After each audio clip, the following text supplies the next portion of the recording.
Good morning, everybody. It's time for the word on Wall Street. Top investors watching your money. Joining me now, Baltic Capital Markets Chief Strategist, Kathryn Rooney Vera. Kathryn, Treasury Secretary Janet Yellen weighing in on a potential recession yesterday, saying it's not inevitable. This, of course, is Fed Chair Jay Powell set to testify before Congress this Wednesday and Thursday to give his regular semi-annual updates on monetary policy.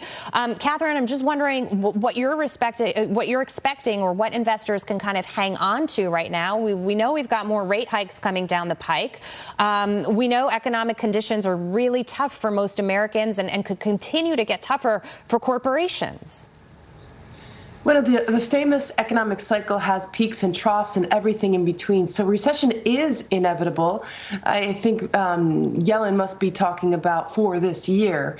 But recession is inevitable in that it's a natural part of the economic cycle. And I think de facto we are in stagflation. And that's something, Jackie, the Fed acknowledged as well in its economic forecast. Remember last week, the Fed in its quarterly update downgraded its economic projection for this year to 1.7%. Potential rates of growth in the U.S. are 2.4, 2.5.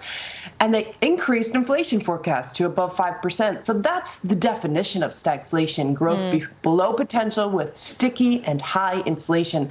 The next phase of the economic cycle is recession. The question is when. So yes, recession is inevitable. And I would say it's coming sooner rather than later. The Fed has to go into this double-barreled approach of not just rate hikes, but enormous asset roll-off. So we're talking almost $1 trillion per month in roll-offs when the 30-year mortgage is already topping 6% and the 10-year Treasury is rising in yield.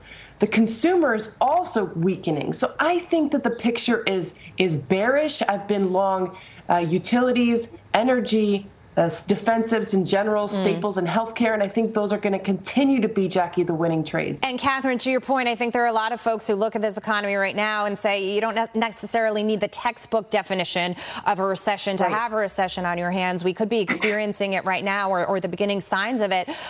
Thank you so much to Kathryn Rooney Vera.